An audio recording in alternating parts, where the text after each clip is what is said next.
Hello again, Chris Lee and Chase Robbins in the Southeastern 16 here to do end of the year football power rankings for the SEC. All the games are in the books, Chase. We will now make our final power ranking of the season, and we will start, as I can find our banners here, at the bottom where we've started all year. And Mississippi State occupies the number 16 spot as it has since, man, I don't know, mid-February. Mid-February. It's been a long year. Early Yeah. September. That's what I meant to say. In any case, the Bulldogs, after a tough season, stay here at 16. Yeah, don't get a bowl game. Just won a couple of games, didn't win an SEC game. So, yeah, they've found their way there at the bottom, and now they have a chance in year two under Jeff Levy to try to put something together in the offseason. And they've been able to get a few guys out of the portal. We'll see what else they can do, but making moves is what the Bulldogs are going to have to do here in the offseason. Apologies earlier, my mic was not on, but yeah, I think looking back at Mississippi State, I thought Jeff Levy did a reasonably decent job this year. Again, it is not one of the more ideal NIL situations in the league.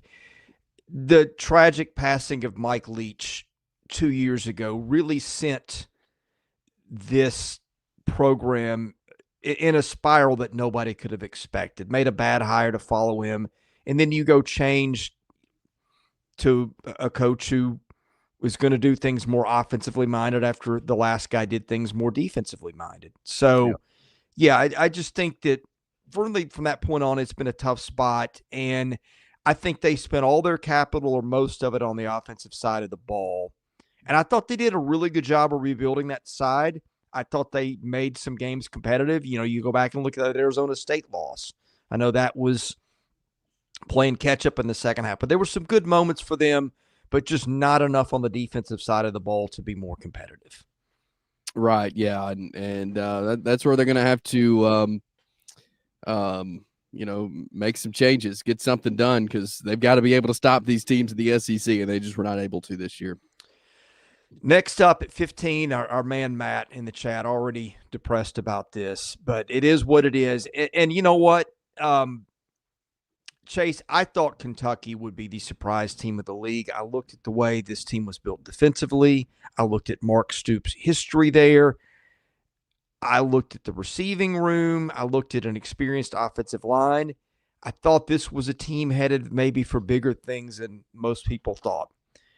And then they beat Ole Miss, and you're really feeling good about things. And that was the last of it. You know, really, I think if I can narrow it down to some things that have gone poorly for them, you know, that they've really not had good quarterback play in at least 3 years. I know Levis at times gave them good stuff. He was talented, but the offensive line was awful. You saw some of the same problems there that you've seen with my Tennessee Titans, with them hanging onto the ball a long time. I feel like they've got to get and their quarterback just retired this year, Brock Vandegrift. So I don't know if they can fix that side of the ball. I always trust Mark Stoops to build a good defense because that is where his head is, and he's always done a great job. But they have got to get something done between the turnover quarterback and offensive coordinator to get that fixed. Yeah, they've it was just so shocking because we saw them play really good at times, and then towards the end of the season it was rough. And you think back to the Georgia game, you think back to the Ole Miss win, and that's what I thought we would see from Kentucky all season. Based off what we talked about and saw from their roster going into the year. But some changes have to be made. Tough decisions. They've got to get some guys in here that can help them win, or they're going to be in another tough situation this year. They've got some transfers in. They had a lot of guys transfer out as well. So I don't know if they're going to be able to balance it out well, but we'll see what moves they make there. Well, and I think they also miss Ray Davis, When your offensive line play is inconsistent, you've got a back who is a battering ram the way he was and just a super competitive dude. That's a piece that was there from the 2023 season that wasn't last year. We'll see how Kentucky can rebuild in the offseason. I saw a name come in their transfer portal. I forgot about Zach Calzada. He is transferred to Kentucky. He's been around the SEC, but I saw him on the guys that are transferring into the Wildcats. And to be fair, we will have a more forward-facing episode or two soon with next year. Not that we can't talk about that here and there, but just to let people know, today will be more season review. We will mention some of those things time to time, but to be honest, just being in the middle of basketball season, I haven't had my time to prep that yet, but that's coming, just so the folks know. Speaking of disappointment, Auburn. Hard to know what to say about Auburn anymore. I feel like next year is going to be a make or break for Hugh Freeze. Had a lot of talent. Again, speaking of teams that have not been able to figure out the quarterback play lately, that's one of them. Defense was solid, kind of a no-name bunch for the most part, but Auburn was tough in spots, but just could not put anything together for any consistent stretch of time. Yeah, I mean, it was turnovers that was the issue to start with, and inconsistencies, and you saw Auburn starting to clean that up some. They couldn't finish games, and they've got some new faces in there. Of course, Jackson Arnold will assume the quarterback role there at Auburn, and so this is an important year for Hugh Freeze. Heading into his third year. Third year is always the most important. He's trying to build a program. It's just not. It just hasn't worked the first 2 years. He's got to get some players in there that fit what he's trying to do, and not trying to force it to happen, which I feel like is what's happening down there now. So it's going to be a big year for Auburn. And again, the pieces that they've added from the portal and the good recruiting class, I think that things will look better next year for the Auburn Tigers. Number 13, Oklahoma, another team that I thought might do better things than people were predicting. We looked at that schedule. We said, hey, look, if Oklahoma can survive that gauntlet, and we thought they might be good enough with Jackson Arnold and the defense that just returned a lot of really good players, that Oklahoma could make some noise. The injuries started piling up the first game of the season. And boy, was that a harbinger for the rest of the year. They just never could shake the injury jinx. I think a lot of the time they had the top 5 receivers out. The bigger problem may have been injuries at offensive line, where it seemed like they had at least 2 key guys out at any given time. They're switching parts. I think at one point we're playing a center who had the use of one arm, which is never good in the SEC. Arnold, it just never came together. He hit the portal. I don't know what happened to Gavin Sawchuk, he just disappeared. Credit to Oklahoma and Brent Venables. They stayed in the fight, beat Alabama at the end. I thought they drew a brutally tough matchup in the bowl. You never want to play a service academy if you can help it, especially if it's a good version of it, which Navy was. There is no way you could have foreseen everything that happened at Oklahoma this year. You're right. It was, there was a couple of games this year where you were like, who's going to be playing? Like, they have so many injuries. They have like most of their wide receiver room out. What are they going to do? Like, it was just, it was bizarre how it all happened at kind of one time for Oklahoma, and they had to live through that. And,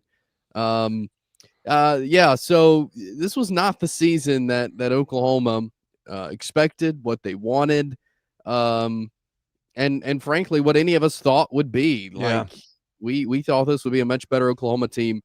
Tough bowl game. I thought they did some good things. They just it came down to the wire, and they couldn't finish it. And Navy were really good. Not to discredit them, like, they're a very good football team. And so, that was tough. That was a tough way to end what was already tough season for the Sooners. Looking back on it now, going back a year and 2 or 3 months with some change or whatever the case would be, they kind of let Dylan Gabriel walk under the understanding that Jackson Arnold, who was like a top 10, top 15 prospect in the country, I think top 10 really, was going to be the future. So I think when he left, what I was reading is they weren't super upset because Arnold was the guy. Yeah. Arnold's now at Auburn.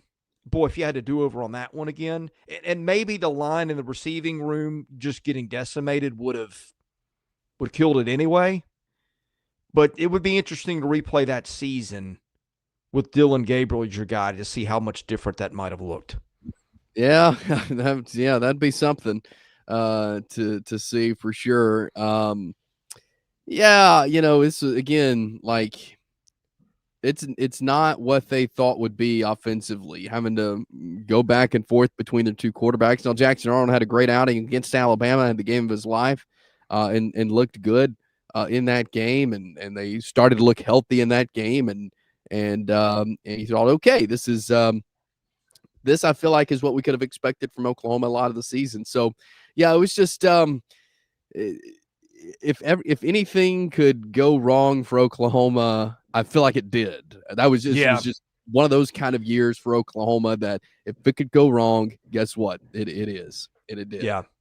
I did think it said a little bit about Venables that they hung in there and made a bowl game. I mean, senior night, they have a big night for those guys. They beat Alabama. Nobody saw that coming.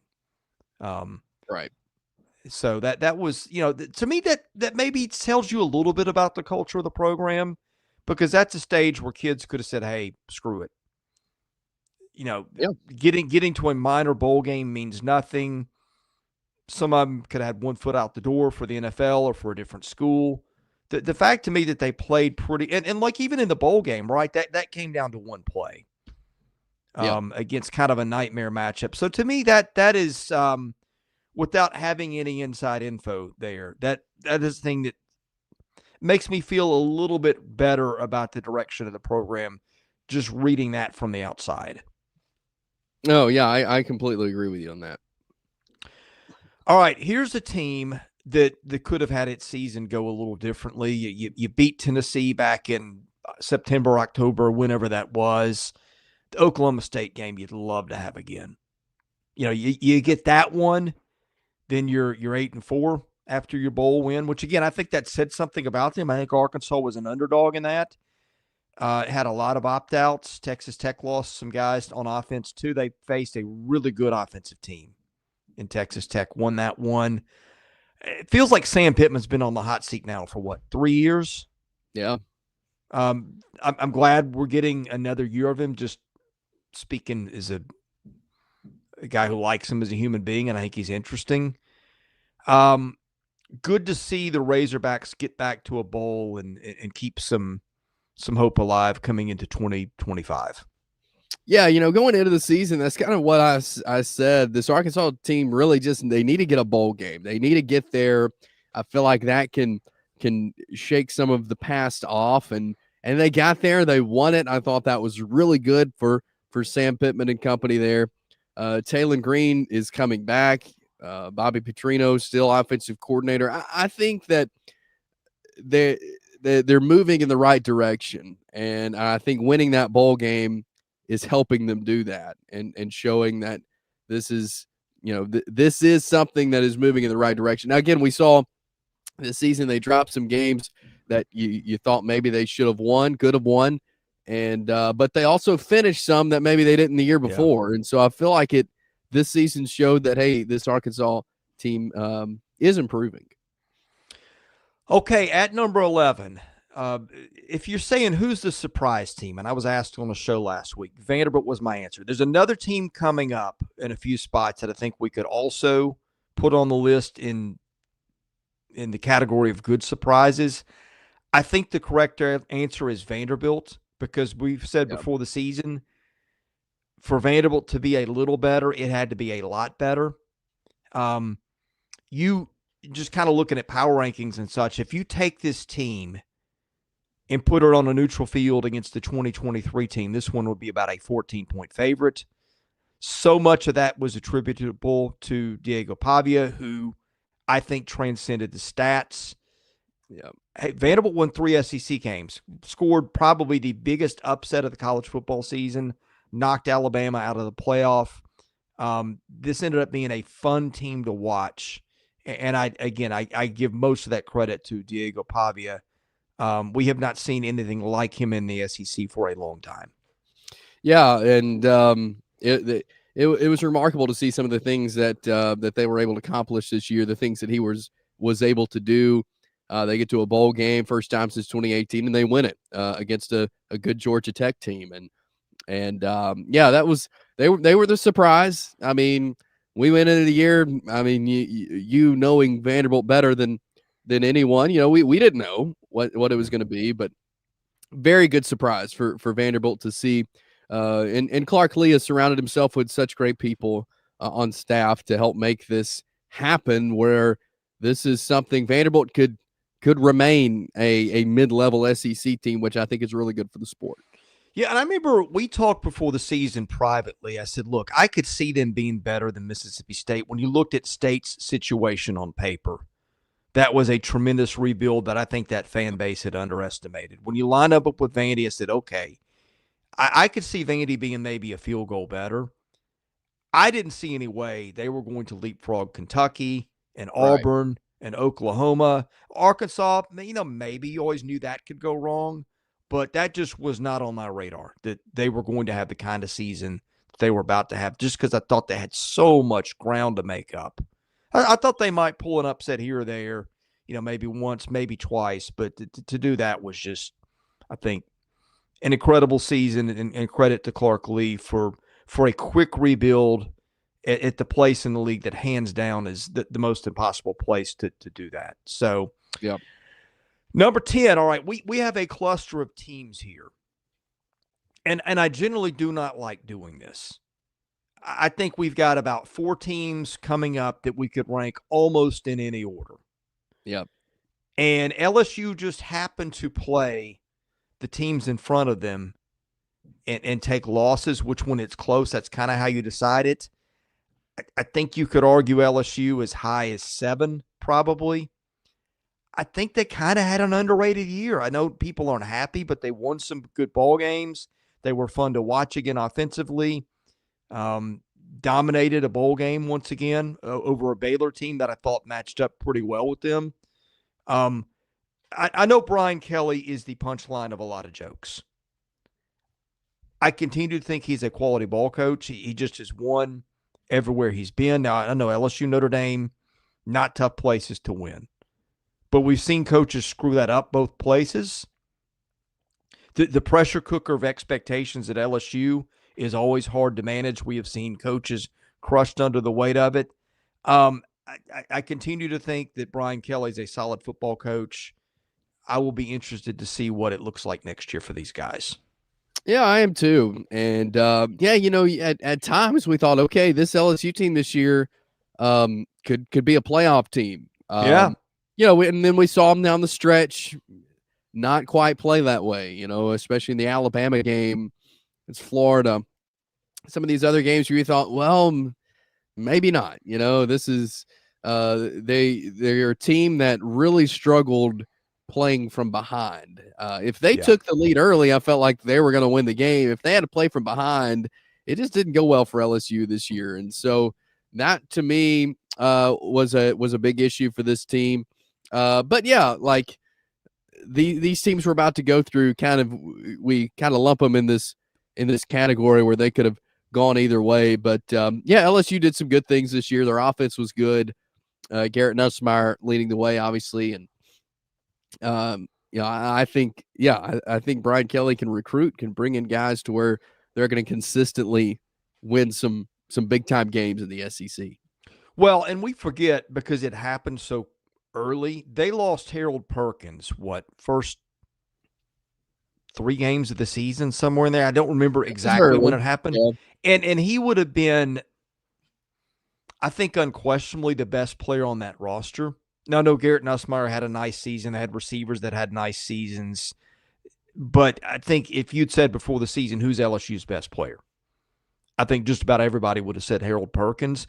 Their defense did a pretty good job in what was supposed to be kind of a down year for their defense, I think, without him. And so I think that goes into the credit to Brian Kelly column also. No, yeah, I think so. And I mean, you're going to battle injury, and I think they did a good job of filling in the pieces where they needed to, especially when that injury came. Yeah. All right, number 9, Florida.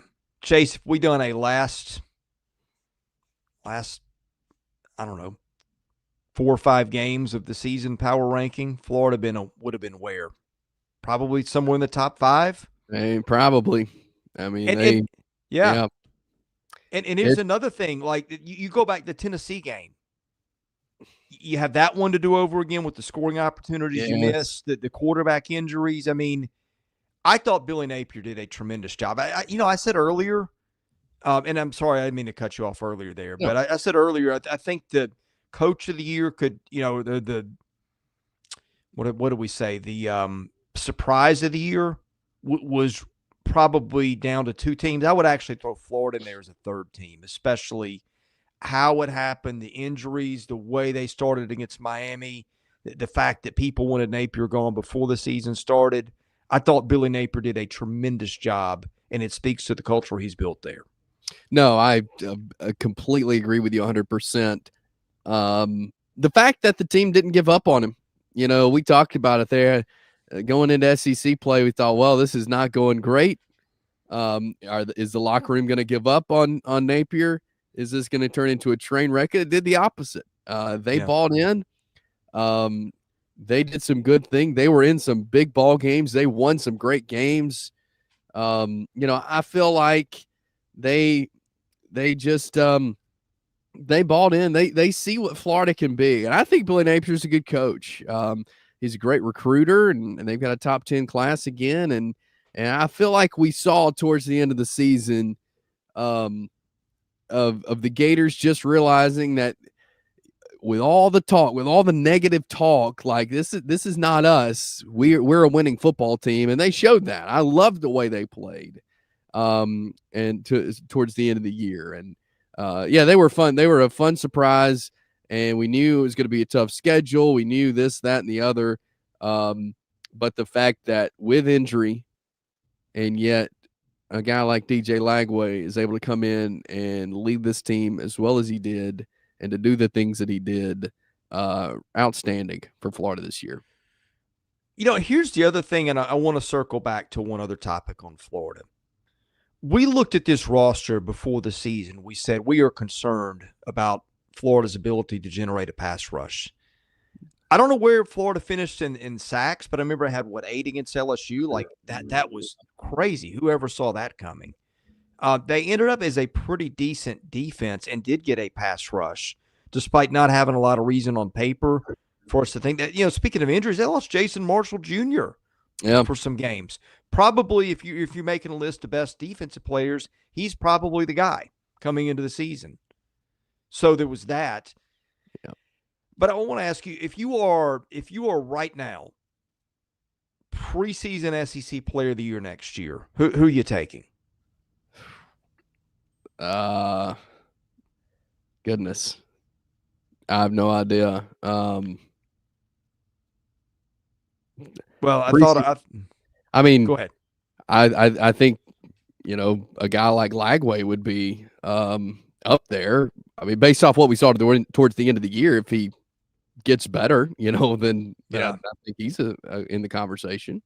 Yeah, I think he would be up there. That's what I was getting at. That's why I asked it at this spot. I mean, Arch Manning is probably going to be on the list. Lenore Sellers will probably be on the list.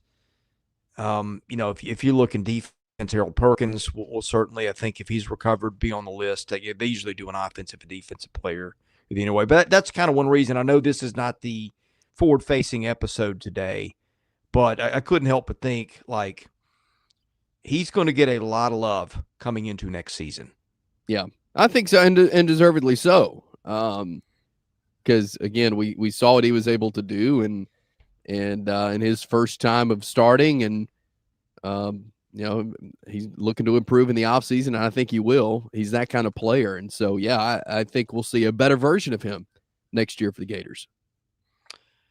Next up, Texas A&M,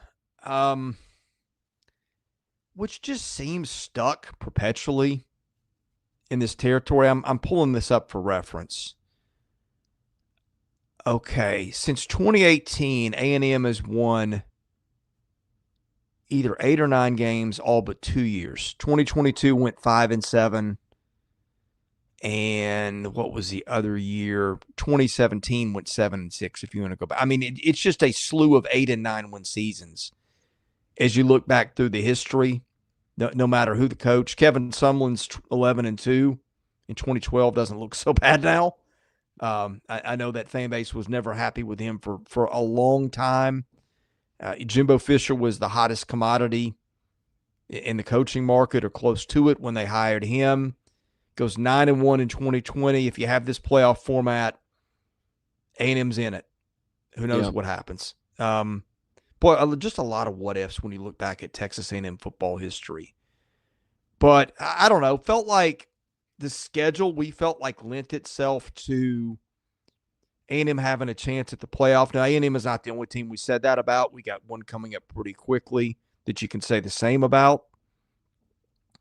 But just kind of felt like maybe that Notre Dame game was a harbinger. They just couldn't get over the hump in that one.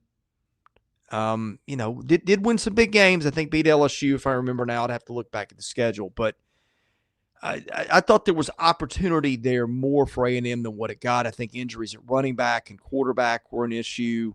But you looked at that defense and all the players they had. It felt like maybe a 9 or 10 win season was in the cards for them, and it just didn't happen. Yeah, and they were one-dimensional at times, where really the only thing they could do was run the ball. They couldn't get any big plays. So you kind of just felt like they were stuck in times. But then other times they did a lot of really good things and had themselves in a position where they almost, if they had beaten Texas, they would have been in the SEC championship game in Atlanta, and the season would look totally different. So, this is a team. It was hard to tell because, again, they went back and forth on, well, who's our guy at quarterback and facing injury and all that. And so you kind of felt like you never saw this Texas team at full force. And when you did, I just felt like they were one-dimensional a lot of the time.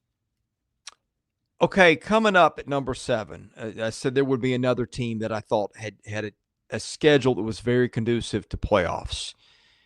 That went out the window pretty early with that disastrous performance against A&M, and people will notice A&M clobbered Missouri, and Missouri is yet one spot higher. These are things that happen with power rankings. I look at the way Missouri closed the season, and I think it speaks to program culture. I'm not in the building.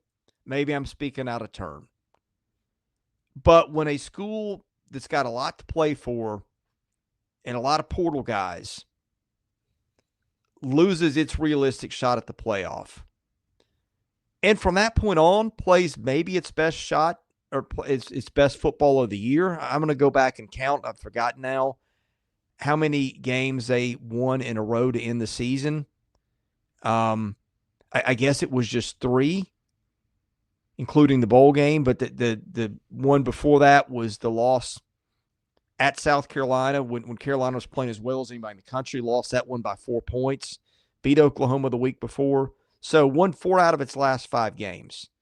That 34-0 loss to Alabama on October 26th, that was curtains for any playoff hopes at that point.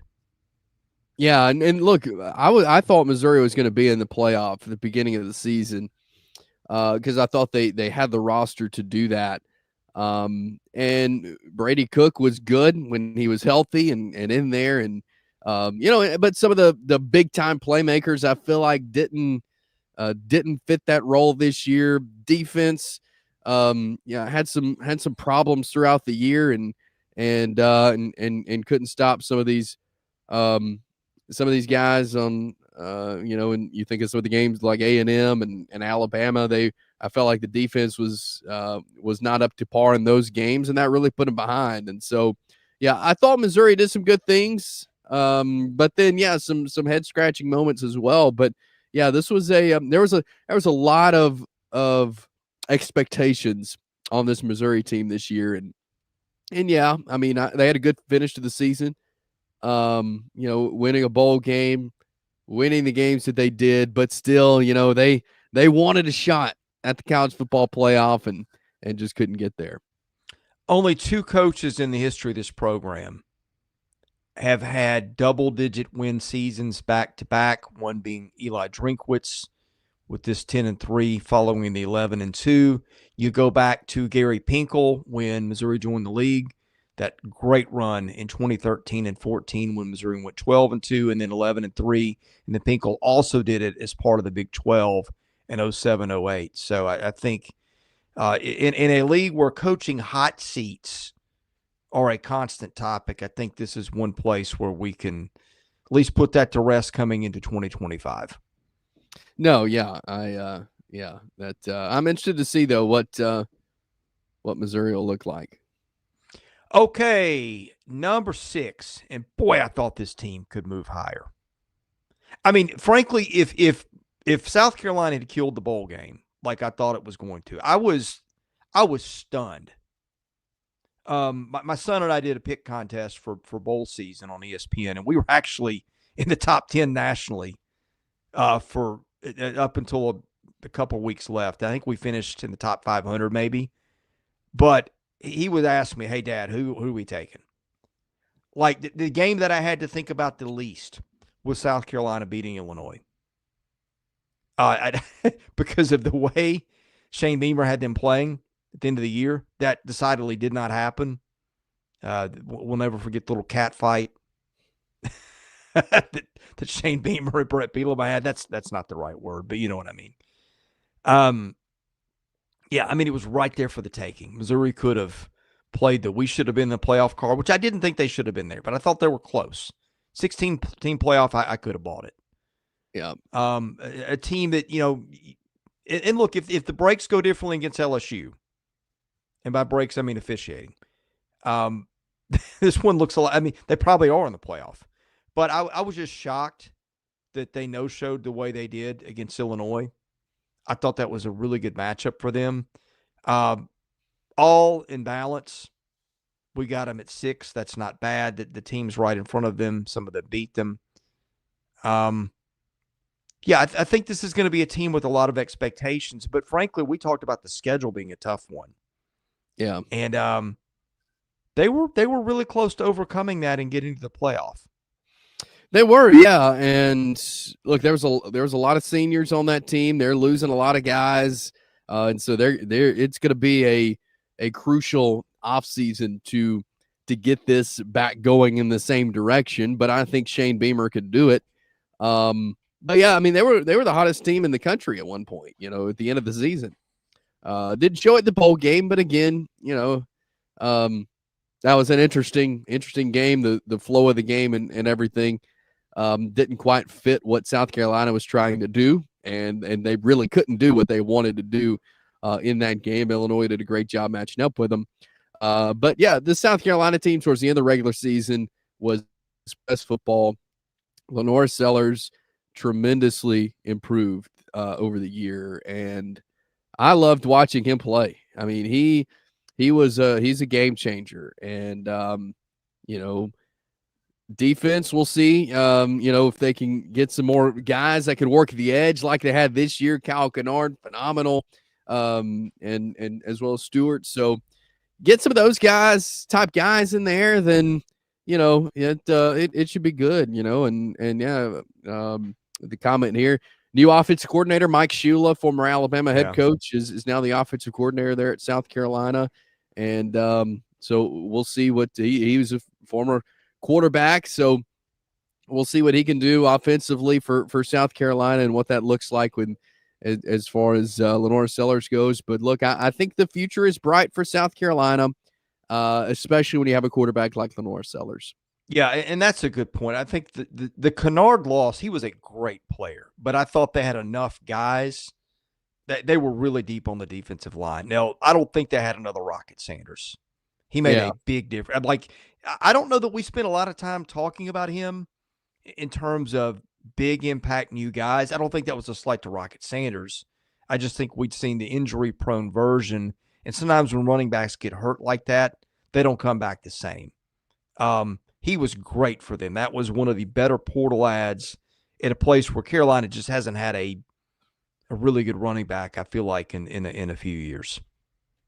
No, yeah, and he was really good for them this year, and he was definitely a bonus to have him on the roster for South Carolina. All right, number 5, Alabama. I don't even know where to start other than to say I don't think another major college program hardly has had a 12 months to match the weirdness and the up and downs we've seen in Alabama over the last 12 to 13 months. Yeah, I mean, it's new coach, first year with DeBoer, and I'm interested now moving forward post Jalen Milroe, what things look like. But it was just an inconsistent year for Alabama. There were games and nights where they looked like a team who could win the national championship. But in other nights, they really struggled turning the ball over and miscommunication and not great quarterback play. So you really didn't know what Alabama team you were going to get week in and week out, and struggled in the bowl game with Michigan, and turned the ball over, and it was the team that struggled. It was not the team that could go out and beat anybody. You had no idea what team you were going to get night in and night out with Alabama. Yeah, I think that says it well. I still think that was a tremendous hire. Being the guy after the legend at Alabama. I know it's cliched, but I think there's something to it. I still don't think Kalen DeBoer is a bad coach. It just, for whatever reason, wasn't happening this year. I still think Alabama had some great wins. I think the losses are what everybody remembers, but let's not forget the good of them. Be a different quarterback next year. They had a couple of talented kids on the roster. Again, we'll do forward-facing stuff later, but wanted to mention that on the way out before we get to the next team. Ole Miss, speaking of weird years, it was kind of playoff or bust with Ole Miss. And yet I think this is – and I thought this would be one where that fan base might be super upset if they didn't get to the playoff because, boy, some money was put into that roster. I think, to be fair, the way Ole Miss played in the bowl game against the Tulane team that had lost its star quarterback. Who did they play? It wasn't Tulane. It was Duke. Wrong private, non-power or non-SEC school. But I think that beat Mississippi State wasn't impressive, but you always beat your rival. That gets points with the fan base. I mean, all in all, Lane Kiffin's got this program at a level that it's not been in a while. Hugh Freeze did it for a while. But I think that's probably it. Getting 10 wins at Ole Miss is an accomplishment. And even though playoff or bust was the expectation, that to me feels like why there's still a pretty decent vibe around this program because it feels like what Lane Kiffin's done is repeatable. Yeah. No, and you're right. Like going into the season, I remember in the off season, like and talk with people, close to Mississippi or to Ole Miss, that this year they had their eye on the playoff, and that's what they built this roster to do. They didn't get there. I thought they played good in the bowl game. I liked what I saw from Ole Miss against Duke. But yeah, just they couldn't win. They won big games. They just couldn't win the games they really needed to. When their back was against the wall, they couldn't come through and win. Yeah. And that's a problem, like you're going up against Florida in a game that you need to win. And if you do, your playoff chances are still alive. And then you lose to Florida and your shot is done. And so they couldn't win when their back was against the wall. Kind of the same thing with Alabama. They lost that game to Oklahoma. In a game that you really needed to win, you couldn't do it after you had just beaten Georgia, So they just couldn't win the games they really, really needed to win, and that was kind of the story of the season for Ole Miss. Yeah, kind of felt like a team that was facing the pressure there. I remember just how Jackson Dart, the last quarter of that Florida game, the turnovers, the missed opportunities, all those things. Yeah. I think those are the things, the Kentucky loss looks bad on paper. At the time, we didn't know Kentucky was a bad team. Again, I think there was still a case that was a good team. I'm not defending Ole Miss should not have lost the game, but just a little bit of context there. That the loss at LSU, 3-point ball game. A lot of teams lose in Death Valley at night. It was what it was. Still a pretty good season. Same, I think, can be said for Tennessee. Yep. I know the Vols were kind of a punchline after that Ohio State game. Don't look now. Ohio State looks like the best team in the country. Has kind of, been very impressive in its playoff run. Tennessee, you look back, the Arkansas game, you'd like to have back. Wasn't a killer, though. Got to the playoff. Surprisingly, defense was where this team was built. I think we all looked to offense as where we thought Tennessee would scare, and it did at times. But all in all, really nice year for Josh Heupel and the Vols. Yeah, it was. And look, I mean, Dylan Sampson, tremendous year. So much fun to watch. He was great for Tennessee this year. Their defense, was you. And we've been saying that all season. We saw that North Carolina State game. They just shut down North Carolina State. We said this defensive front is going to be good this year, and they were. They were great defensively. I really liked some of the things they did, and they got some great wins. And I think this was a good season for Tennessee. Like they are in the national spotlight. They are back prominent after so many years of not being. Like I think we can say Tennessee is going to be in this position a lot in years to come because of Josh Heupel and what he's done for the program. Number 2, the Georgia Bulldogs, who fell in the playoff. Another team that just had a weird year. The Carson Beck injury was probably the final straw to that season in the SEC title game. The receiving core was just bad, frankly, a lot of the year. Seeing Carson Beck leave Georgia in the transfer portal is just a kind of a sign of the times for college football and where things are. Look, Kirby Smart has established such a dynasty that when you fall short of expectations, and at this point, playoff, if not national championship, is an expectation every year, and probably the latter. Were still some good moments. The Clemson win was super impressive in hindsight. Beat Tennessee, beat Texas twice. I mean, at the end of the year, this team pulled off about as many big wins as anybody. Yet that loss to Notre Dame, without your starting quarterback is kind of what is going to color the season. And that's just because that's where Georgia is as a program. Yeah, and I thought that if Georgia was at full strength, I think they were a national championship contender, and didn't happen that way.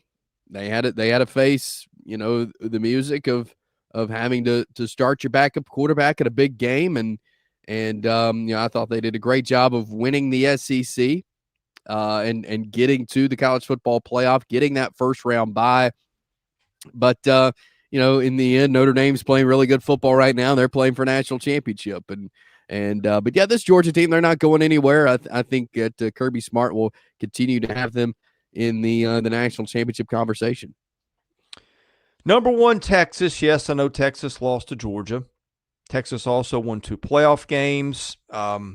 Was inside the one with the shot to tie another one. We know how that went. Was some of Texas's season a product of a fortunate schedule? Sure. Was this also a super talented team? Yes.